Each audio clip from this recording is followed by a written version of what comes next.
참 폭염하는데 많이 덥죠. 많이 덥습니다. 이 더운 날씨 또 장마가 있는 이때에 교회학교회의 모든 행사가 은혜 가운데 진행될 수 있도록 여러분 기도 많이 해 주시기를 바랍니다. 여러분들 중보기도 가운데 청년수련회 잘 마쳤습니다.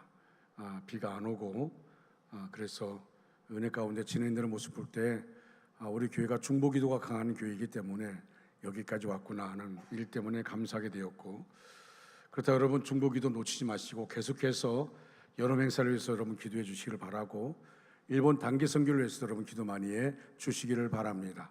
특별히 일본 단기 선교를 앞두고 후원 카페가 2층에서 있습니다. 오늘과 다음 주까지 있는데 여러분들 식사 마친 다음에 그냥 가지 마시고 협력해서 좋은 결과 얻을 수 있도록 그렇게 해주시기를 바랍니다.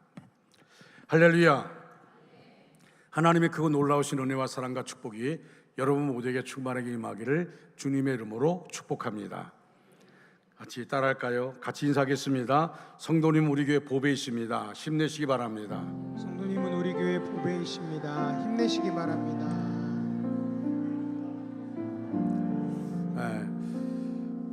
갑자기 옆에 사람 얼굴 쳐다보고 같이 부부가 앉아있다가 당신 아직도 아닌 것 같아 이렇게 하지 마시고 다시 한번 얼굴 쳐다보시면서 성도님 우리 교회 보배이십니다. 힘내시기 바랍니다. 다시 한번 인사하겠습니다. 성도님은 우리 교회 보배이십니다. 힘내시기 바랍니다. 같이 우리 축복성 부르겠습니다.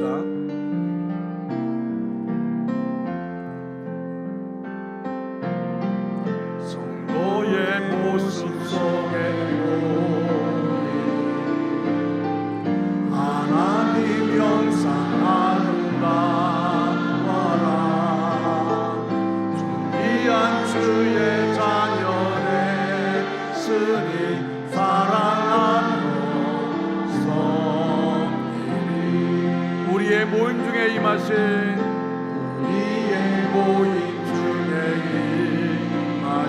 하나님 영광 아름다워라. 하나님 영광 아름다워라. 존귀한 왕이 여기 계시니 여기 계시니 사랑하며 섬기리. 할렐루야. 성경을 보면 예수님께 나왔던 사람들을 크게 두 부류로 구분해 볼 수 있습니다. 하나는 무리입니다. 예수님의 소문을 듣고 예수님을 보기 위해 모여든 사람들을 말합니다. 어떤 사람들은 호기심 때문에 모여들었습니다. 또 어떤 사람들은 예수님의 말씀을 들어보려고 모여들었습니다. 그리고 어떤 사람들은 예수님의 이적을 바라고 모여들었습니다. 그런데 이들 중 대부분은 시간이 지나면서 예수님 곁을 떠났습니다. 자기들의 생각이나 기대와 달랐기 때문입니다. 심한 경우 예수님을 비난하고 공격했습니다. 예수님을 따라다니며 병고치 맞았던 병자들, 그 많은 이적들을 바라봤던 사람들이 나중에는 예수님을 십자가에 못 박으라고 외쳤던 모습을 우리는 봅니다. 다른 하나는 제자입니다. 예수님께서 제자 삼아주신 사람들을 말합니다. 예수님께서 직접 부르신 사람들이 있습니다. 전도를 받거나 누구 소개로 나온 사람들도 있습니다. 중요한 것은 예수님께서 이 사람들을 제자로 받아주셔서 특별한 가르침을 받게 되었던 것입니다. 그리고 이들은 예수님의 가르침을 받으면서 그들의 삶이 변화되었습니다. 예수님을 위해서, 그리고 주님의 몸된 교회를 위해 없어서는 안 될 일꾼이 되었습니다. 그 중에 특별한 사람들은 사도로 세움을 받아서 초대교회의 지도자들이 되었습니다. 오늘도 교회 안에 두 종류의 사람들이 있습니다. 하나는 무리와 같은 교인이고 또 다른 하나는 제자와 같은 교인입니다. 무리와 같은 교인은 자기의 관심과 기대를 가지고 무엇인가 얻으려는 그런 자세로 교회를 다니는 사람들을 말합니다. 오직 온통 자기가 중심입니다. 자기가 유익을 얻어야 됩니다. 그래서 오직 자기 중심의 신앙생활을 하는 사람들, 이것이 바로 무리와 같은 교인입니다. 이에 비해서 제자와 같은 교인이 있습니다. 주님의 관심과 기대를 생각하며 배우려는 자세로 교회를 다니는 사람들, 주님을 사랑하기 때문에 주님을 위해서 섬기는 사람들, 이 사람들이 바로 제자입니다. 특히 우리가 2020년 코로나19를 지내오면서, 지금은 코로나 얘기를 많이 하지 않지만 이 코로나 과정을 지나오면서, 몇 년의 과정을 지나오면서 두 종류의 사람들이 점점 그 차이가 벌어지는 것을 보게 되었습니다. 무료 같은 교인들은 코로나 사태 속에서 점점 교회를 떠났습니다. 코로나는 명목 안에서 그들이 자기 몸을 챙긴다고 해서 교회를 떠났습니다. 지금 평상시로 돌아왔지만 여전히 교회를 떠나 있는 사람들이 있습니다. 이제는 아예 교회를 다니지 않는 것을 편하게 생각할 정도로 그렇게 삶을 살고 있습니다. 이에 비해서 제자와 같은 교인들은 코로나 사태 속에서도 교회를 지켰습니다. 그러면서 오히려 예수님께 더 가까이 나갔습니다. 지금도 여전히 교회 중심의 신앙생활을 하고 있습니다. 우리가 코로나 기간을 지나면서, 목사인 저도 마찬가지입니다. 하나님이 기뻐하는 게 뭘까? 주님이 뭘 원하실까? 성도들이 어려운 가운데 있을 때 어떻게 하면 성도들을 섬길 수 있을까 해서 우리는 코로나 기간 동안에도 모였습니다. 정말 모이기 힘썼습니다. 특별새벽기도회 성령 집회하면서 모이기 힘썼습니다. 이것은 하나님이 저에게 주신 마음입니다. 처음에는 얼마 안 모이면 어떡할까 걱정했는데, 하나님이 저에게 주신 마음은 뭐냐면, 너 왜 숫자에 관심 가지고 있느냐? 은혜를 사모하는 사람들, 예배를 중요시 여기는 사람들 나올 것이다. 그들에게 말씀을 전하는 것이었습니다. 그래서 저는 담대하게 말씀을 전할 수가 있었습니다. 여러분, 우리는 제자와 같은 교인들이 되어야 합니다. 그래서 예수의 뜻을 깨닫고 실천하며 주님의 일꾼으로 주의 몸된 교회를 위해서, 그리고 하나님 나라의 사역을 위해서 쓰임받아야 하는 것입니다.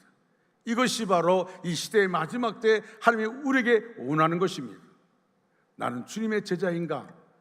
다시 한번 우리가 우리 자신을 돌아보는 시간 되기를 간절히 소원합니다. 여러분의 모습은 어떻습니까? 허다한 무리에 속하여 사십니까? 아니면 제자로 삶을 살고 있습니까? 예수님께서 원하시는 제자 삶을 살아가려면 첫째로 온 마음을 다하여 예수님을 사랑해야 합니다. 따라할까요? 온 마음을 다해 예수님을 사랑해야 합니다. 예수님을 사랑해야 합니다. 다시 한번 할까요? 자기 자신에게 외치기 바랍니다. 온 마음을 다해 온 마음을 다하여 예수님을 사랑해야 합니다. 예수님을 사랑해야 합니다. 할렐루야. 예수님의 제자란 교회 열심히 수속하는 사람을 의미하지 않습니다. 헌금을 많이 하는 사람도 의미하지 않습니다. 봉사를 열심히 하는 것도 의미하지 않습니다. 물론 이런 것들 중요합니다. 예수님을 사랑하기 때문에 우리가 교회 열심히 참석합니다. 예배를 중요시 여깁니다. 헌금 생활합니다. 봉사합니다. 정말 중요합니다. 그러나 진정한 제자는 내가 주 앞에 나오는 것 자체가 바로 주님을 뜨겁게 사랑하기 때문입니다. 내가 예수님을 사랑하기 때문입니다. 여러분, 미국의 로타리 클럽의 회원들이 한국을 방문했습니다. 6.25 끝난 다음입니다. 그때 그들이 소록교회 가서 미국 간호사가 그 한센 병자들의 고름을 짜고 있는 것을 보면서 사진을 찍었습니다. 그리고 이 사진은 100만 불짜리 사진이라고 말합니다. 그러면 이렇게 말했습니다. 나는 100만 불 준다 할지라도 저 간호사처럼 저렇게 하지 못할 것이다 라고 말했습니다. 근데 간호사가 이렇게 말했습니다. 나도 못합니다. 근데 어떻게 그 일을 하고 있습니까? 라고 말했더니 이 간호사가 하는 말이, 그리스도의 사랑이 나를 강권하기 때문에 내가 하는 것입니다. 그리스도의 사랑이 나를 강권하기 때문에 내가 하는 것입니다. 사랑하는 마음이 없다면 할 수가 없다는 겁니다. 주님을 뜨겁게 사랑하니까 주님의 눈으로 그 한센 병자들을 볼 수가 있게 됐다는 겁니다.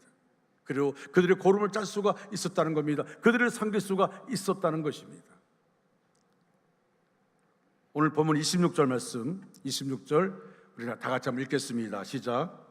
물은 내게 오는 자가 자기 부모와 처자와 형제와 자매와 더욱이 자기 목숨까지 미워하지 아니하면 능히 나의 제자가 되지 못하리라. 아멘. 예수님의 말씀입니다. 자기 부모와 처자와 형제와 자매를 미워하라는 말은 가정에 대한 사랑을 파기하라는 뜻이 아닙니다. 여러분, 하나님이 우리에게 원하는 게 뭡니까? 부모에게 공경하라 말했습니다. 그런데 여기서 미워하라, 여러분, 미워하지 아니하면, 이 말은 가정에 대한 사랑을 파기하는 것이 아니라 가정이 아무리 사랑스러워도 생명을 구원하는 것이 아니기 때문에 예수님보다 더 사랑해서는 안 된다는 말씀입니다. 그런데 많은 사람은 예수님보다 가정을 더 사랑하며 예수님의 몸된 교회보다 집을 꾸미는데 더 큰 노력과 물질을 소비합니다. 그러나 거기에 붙들려 있으면 평생 예수를 믿는다고 말하지만 평생 아무 일도 할 수 없고 예수님을 사랑하지 못한 채 세상을 떠나게 됩니다. 때로 우리 목숨이 우상일 때가 있습니다. 그래서 조그만 유업이 오면 우리는 몸을 사립니다. 신앙을 포기할 때도 있습니다. 그때 내 목숨은 우상이 되는 것입니다. 또 때로 부모가 우상일 때도 있습니다. 그래서 부모 때문에 신앙생활도 못하는 사람이 있습니다. 부모의 마음을 상하게 할까 봐 못하는 사람도 있고, 부모가 원하지 않기 때문에 순종하느라고 신앙생활을 못하는 분들도 있습니다. 그래서 부모가 돌아가실 때까지 기다리는 사람들이 있습니다. 얼핏 보면 이것이 조도인 것 같아 보여도, 순종인 것 같아 보이지만 좀 깊이 생각해 보면 이것은 참 어리석은 일입니다.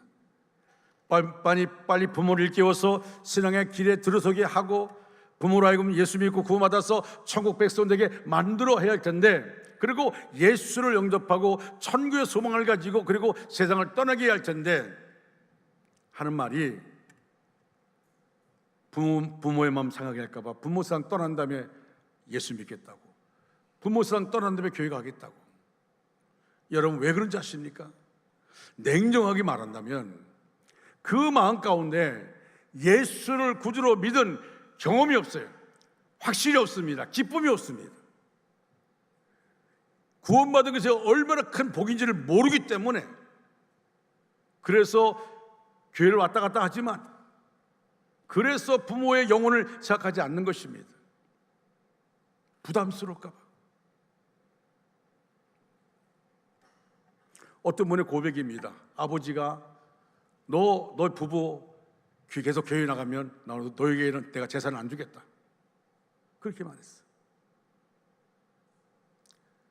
그래서 두 사람이 그 자리에서 대답을 못하고 집에 가서 고민하다가 아버지를 다시 만나서 이렇게 얘기했답니다.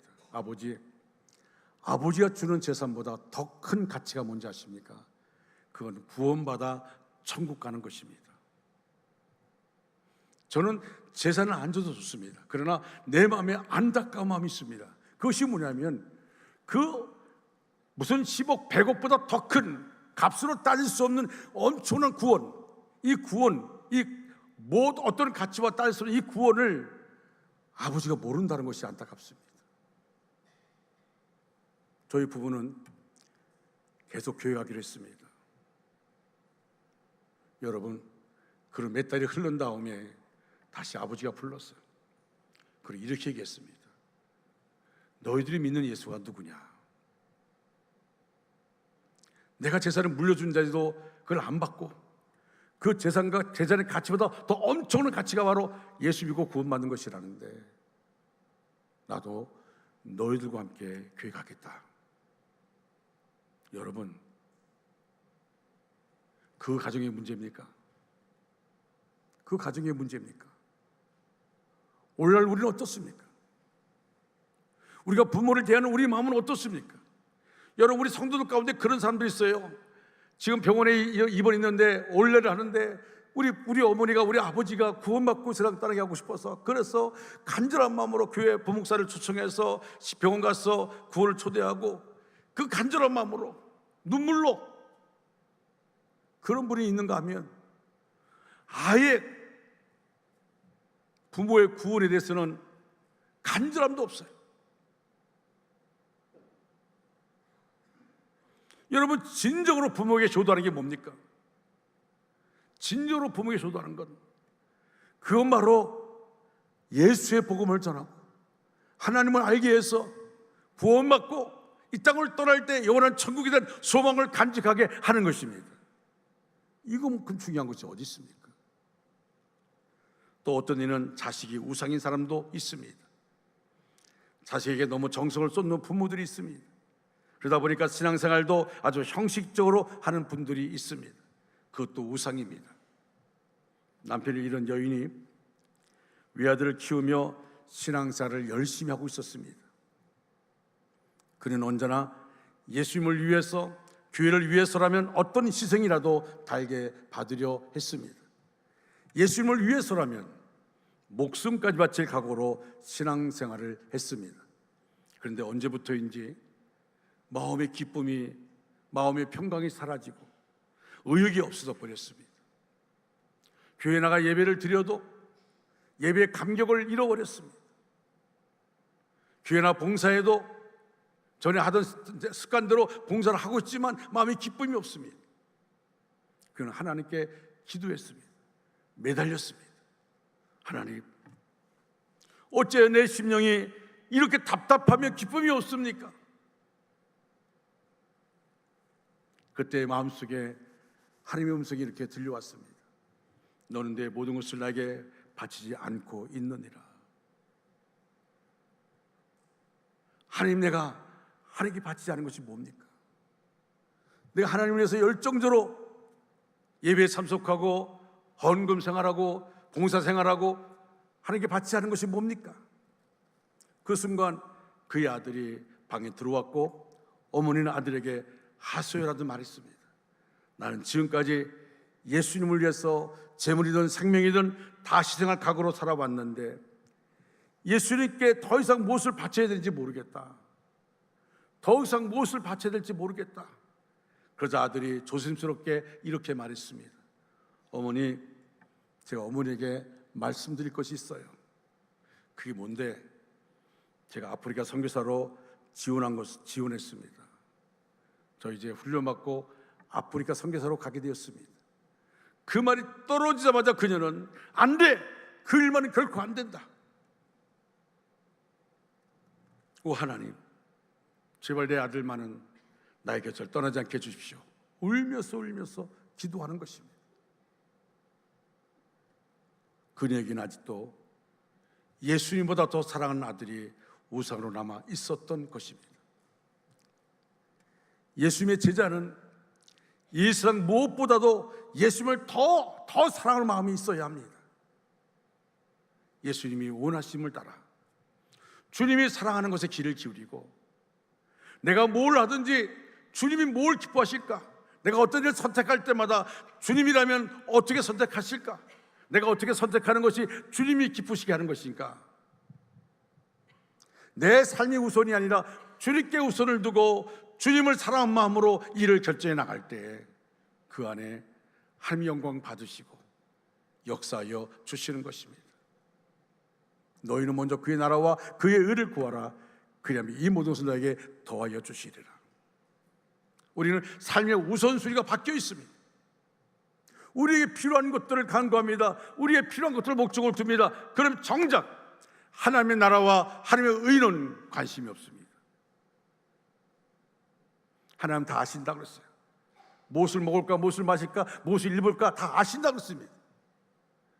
근데 우리에게 말합니다. 너의 삶의 우선순위가 거기 있는 게 아니다. 하나님의 나라와 하나님의 의를 구하는 것이다. 두 번째로 자기를 포기하는 삶이 예수님을 닮아야 합니다. 따라할까요? 자기를 포기하는 삶이 예수님을 닮아야 합니다. 예수님을 닮아야 합니다. 아멘. 예수님 우리를 구원하시기 위해서 모든 권리를 포기하셨습니다. 여러분, 빌립보서 2장 5절로 8절 말씀, 너무 중요한 말씀, 사도 바울이 외친 말씀인데 우리가 같이 큰 소리 한번 읽겠습니다. 시작. 너희 안에 이 마음을 품으라. 곧 그리스도 예수의 마음이니 그는 근본 하나님의 본체시나 하나님과 동등됨을 취할 것으로 여기지 아니하시고 오히려 자기를 비워 종의 형체를 가지사 사람들과 같이 되셨고 사람의 모양으로 나타나사 자기를 낮추시고 죽기까지 복종하셨으니 곧 십자가의 죽으심이라. 아멘. 자, 예수님이 기꺼이 포기하셨던 권리를 한번 살펴봅시다.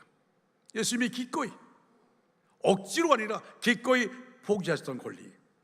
예수님이 인간이 되심으로 하나님이 되는 권리를 포기하셨습니다. 예수님은 육신의 가족들과 함께 있는 권리를 포기하셨습니다. 더 나아가 예수님은 온 인류를 위해서, 구원을 완성하기 위해서 십자가 위에서 자신의 생명까지 포기하셨습니다. 왜 예수님은 이 모든 권리를 포기하셨습니까? 먼저 우리를 구원하시기 위해서였습니다. 또한 우리가 어떻게 살아야 할 것인지 본을 보여주기 위해서였습니다. 인간에게 주어진 가장 큰 임무, 즉 사탄에게 사로잡혀 있는 이 세상을 취하여 하나님께 돌려드리는 이 임무를 완성하기 위한 전략을 가르쳐 주신 것입니다. 다시 말하면 예수님은 오직 포기함으로 사탄을 정복할 수 있다는 것을 실제로 보여주신 것입니다. 로마서 14장 7절 8절에서 사도 바울은 이렇게 고백하고 있습니다. 우리 중에 누구든지 자기를 위하여 사는 자가 없고 자기를 위하여 죽는 자도 없도다. 우리가 살아도 주를 위해 살고 죽어도 주를 위해 죽나니 사나 죽으나 우리는 주님의 것입니다. 할렐루야.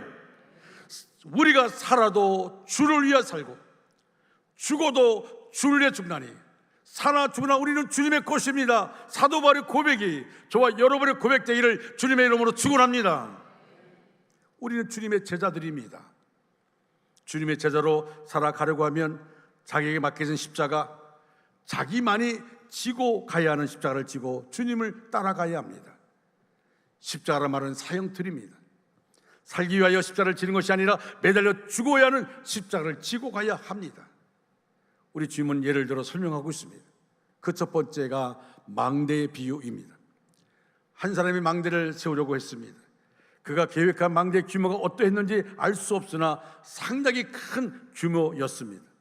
그러나 그 사람은 망대를 완성할 수 있는지 그 비용을 산출해 보아야 하고 자기가 감당할 수 있는지 그가 치료할 대가를 앉아서 꼼꼼히 따져보아야 합니다. 그가 중도의 비용을 감당하지 못하고 포기하게 되었다고 하면 사람들이 비웃을 것입니다. 우리 그리스도인들은 예수님의 제자들입니다.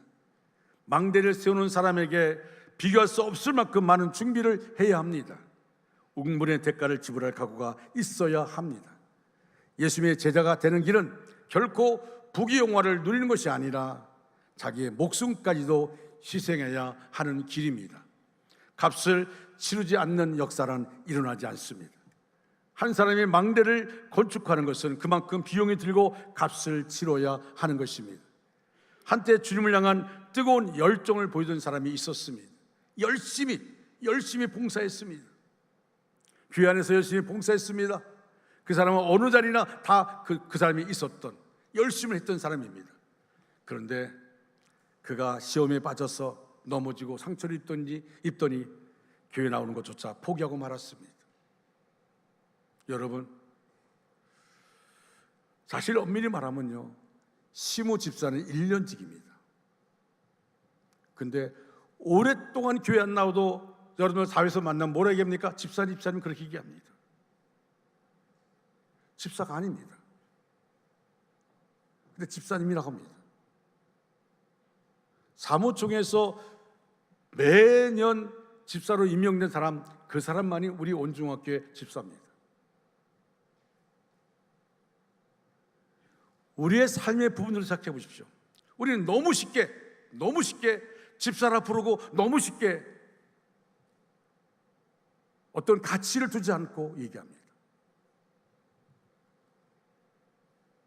여러분, 예수를 믿는 목적이 무엇입니까? 정말 제자로 살려는 마음이 있습니까? 주님은 나를 위하여 당신의 목숨까지 내어주셨는데 우리의 시간, 물질, 건강을 바쳐서 이제는 갚아드려야 하지 않습니까?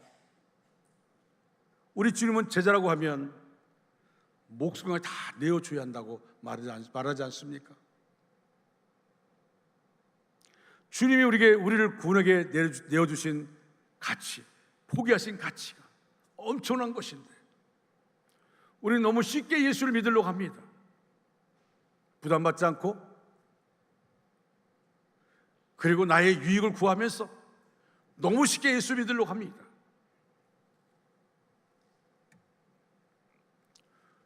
우리의 삶의 모습을 한번 돌아보시기 바랍니다. 내가 지금 어떤 삶을 살고 있는지. 엄청난 값을 지불하고 우리를 구원하신 하나님의 사랑, 그 사랑 앞에 우리는 내가 예수를 통하여 그 피값으로 구원받아 하나님의 자녀가 되었는데 우리는 어떤 삶을 지금 살아가고 있는지, 내 삶의 모습이 혹시 무리는 아닙니까? 수많은 무리들이 예수를 따랐는데 그 안에 제자는 적습니다. 나는 무리에 속해 있지는 않습니까? 아니면 주님을 진짜로 따르는 제자입니까?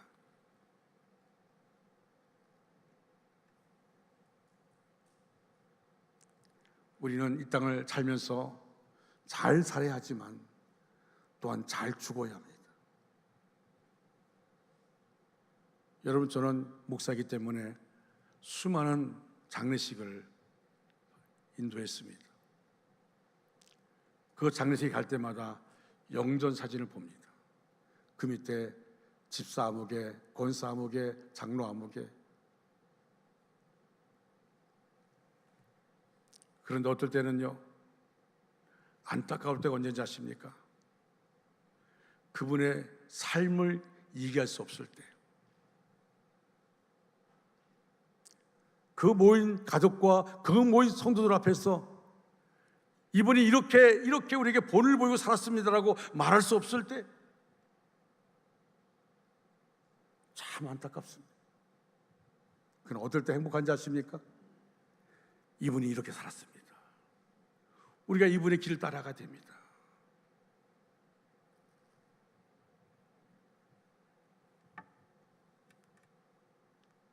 사랑하는 성도 여러분,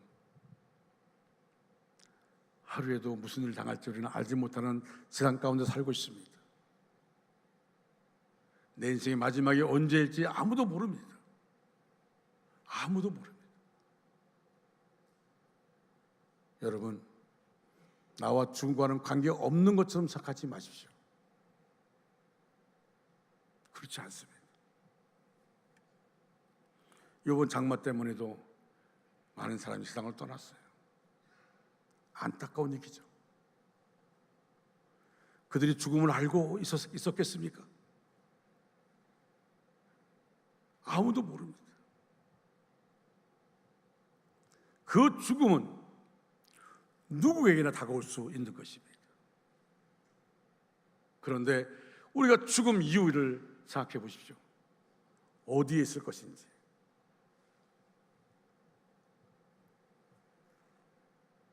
성령으로 시작했다가 육체로 마치지 마시기 바랍니다.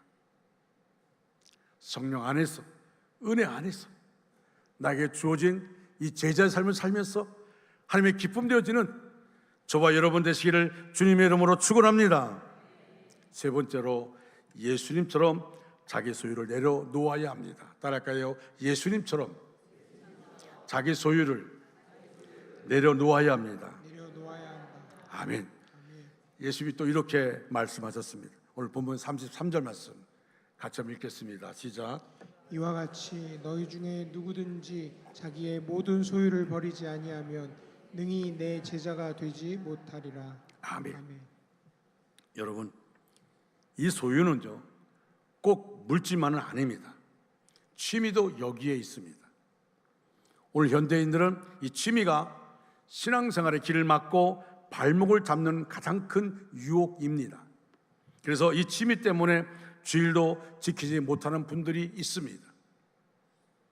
그런데도 주일날 다 끊고 예배 드리러 나오는 것도 참 대단한 일입니다. 여러분들 이 시간 교회 나오는 사람들 심심해서 나왔다고 하는 사람 없을 겁니다. 주일날 주님 만나기 위해서 주 앞에 예배 드리기 위해서 이 자리에 나오신 분들입니다.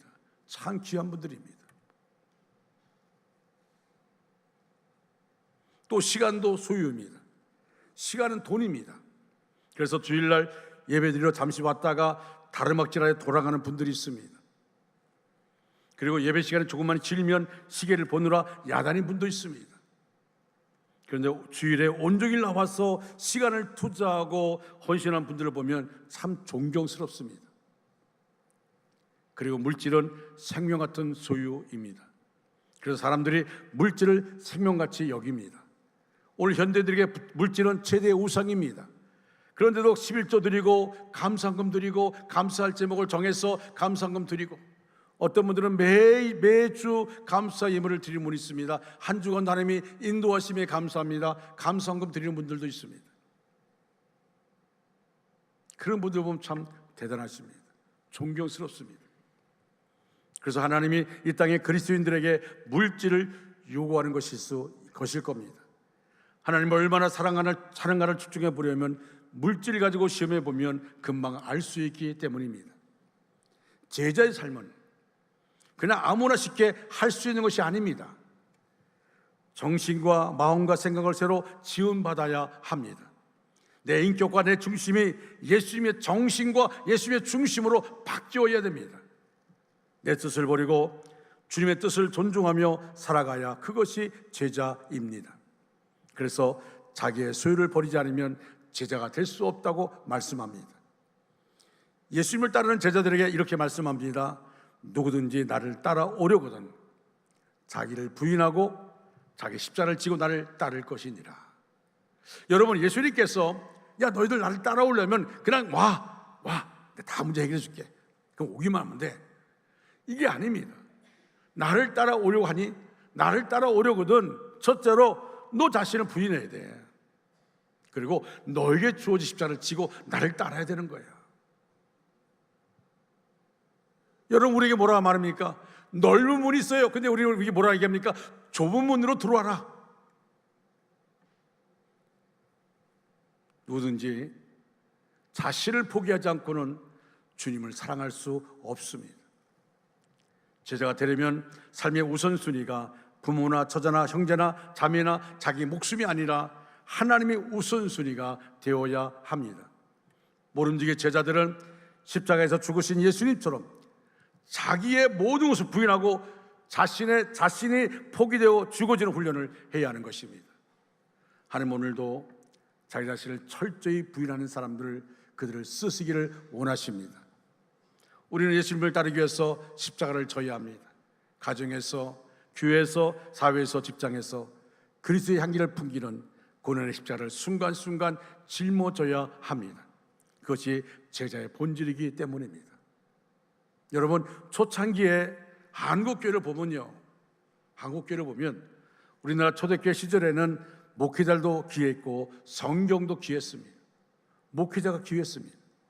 그나마 선교사들의 발길이 닿는 곳에 교회가 세워졌고, 한 교회만을 돌볼 수 없었던 선교사는 그 마을에서 예수님을 믿기로 작정한 사람들 가운데 성경을 읽을 줄 아는 사람을 조사로 임명해 놓고 다른 마을로 전도하러 갔습니다. 그래서 몇 달에 한 번씩 교회를 다시 방문했습니다. 그 당시에는 전기불이 없었기에 저녁 예배 시간에 조사들이 가물거리는 호롱불 밑에서 두꺼운 돋보기를 끼고서 성경을 읽었습니다. 어느 산골 교회에서 조사가 시편 23편을 읽는데 호롱불이 가물가물해서 글씨가 잘 안 보였습니다. 그래서 그가 시편 23편을 읽으면서 이렇게 읽었습니다. 여호와는 나의 목 자르시니 내가 부족함이 없다. 여호와는 나의 목자가 아니라 여호와는 나의 목 자르시니 내가 부족함이 없다. 그렇게 읽고 보니까 너무나도 의미심장한 말이었습니다. 조사가 이것을 읽고 난 다음에 비장한 얼굴로 이렇게 설교했습니다. 여호와께서 나의 목을 자르셔도 저는 부족함이 없습니다. 저는 죽어도 좋습니다. 그때 그 자리에 참석했던 성도들이 손을 들고 나도요 여호와가 나의 목 자르셔도 주님을 따르겠습니다. 여호와가 나의 목을 자르셔도 좋습니다. 주님 일 하다가 여호와가 나의 생명 거두어 가셔도 좋습니다. 여러분, 이것이 우리 믿음의 선배들이 가졌던 신앙입니다. 이런 믿음의 사람들이 있었기에 오늘 한국교회가 이만큼 부흥한 것입니다. 그런데 지금은 은혜를 사모하지 않습니다. 부담스러운 말을 듣고 싶어 하지 않습니다. 부담스러운 설교를 듣고 싶지 않습니다. 편하게 앉아서 편한 말 듣고 싶어요. 윤리적인 설교, 재밌게 하는 설교, 부담 없이 설교 듣고 싶어 합니다.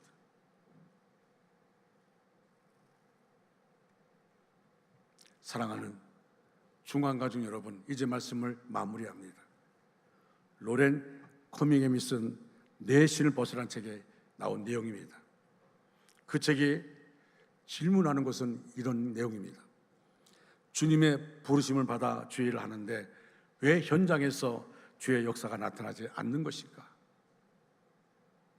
주님의 부르심을 받아 주의 일을 하는데 왜 현장에서 주의 역사가 나타나지 않는 것일까?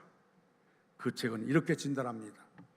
우리 자신의 권리를 포기하고 내려놓지 않았기 때문이다.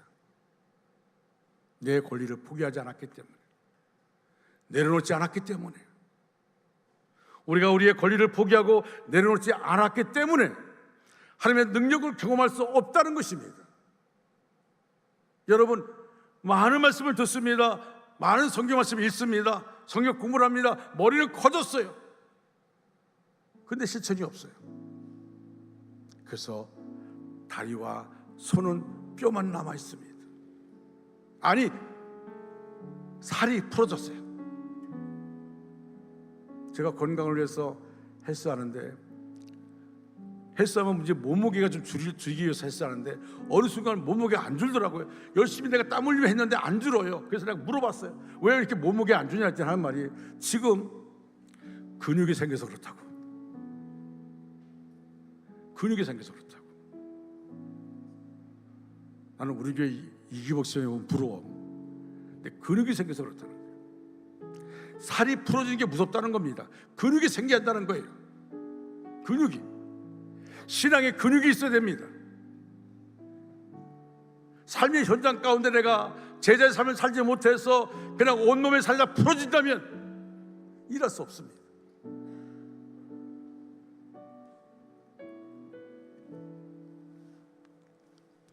예수님의 삶을 통해 발견할 수 있는 것은, 승리의 비결은 곧 자기 포기입니다.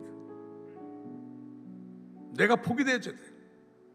나를 내려놔야 됩니다. 제자의 삶은 아무나 쉽게 할 수 있는 것이 아닙니다.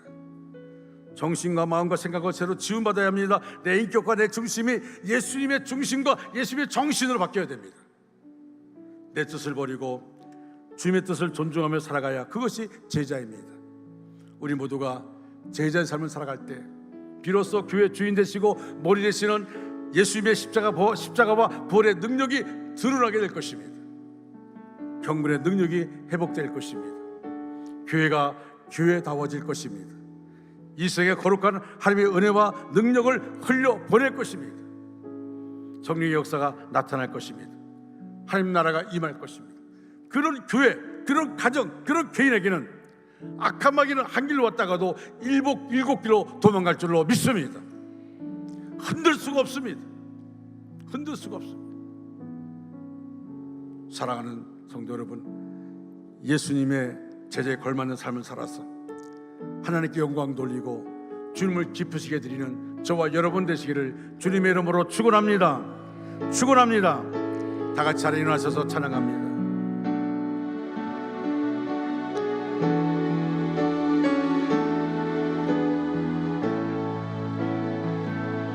주 예수의 얼굴을 구하며 예배하는 세대에 일어나, 예배하는 세대에 일어나 주 위에 살면 주 위에 죽으니 이것이 이의 부르심. 살기 위해 주 따르지 않고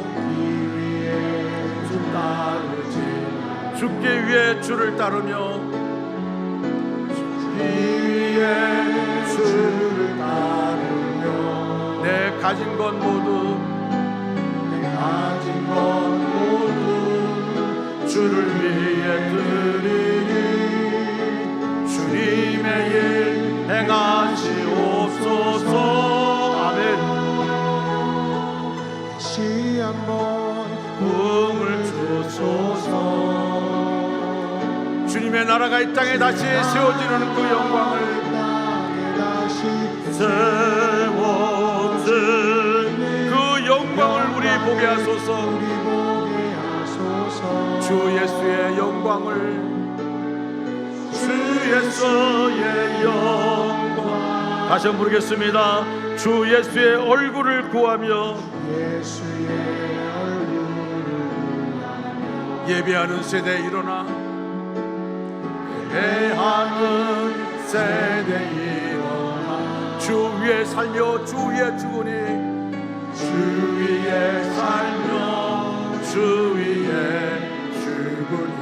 이것이 우리의 부르심입니다. 우리의 부르심. 살기 위해 주 따르지 않고, 위에 주 따르지 않고, 죽기 위해 주를 따르며, 이 위에 주를 따르며 내 가진 것 모두 주를 위해 드리리. 주를 위해 드리리. 주님의 일 행하시옵소서. 우리의 두 손 들고 다시 한번 부흥을 주소서. 다시 한번 부흥을 주소서. 주의 나라가 이 땅에 다시 세워지는 그 영광을 우리 보게 하소서. 주 예수의 영광을. 지금은 우리 구주 예수 그리스도의 은혜와 하나님 아버지의 극진하신 사랑하심과 성령님의 감화, 감동, 내주의로 충만 역사하심이 우리 전체 위에, 우리 가정과 생업과 사업과 학업 위에, 원주 땅과 대한민국과 세계 도처에서 목숨 걸고 복음을 전하는 선교사들 위해 이제로부터 영원토록 함께 하시기를 간절히 축원하옵나이다. 아멘.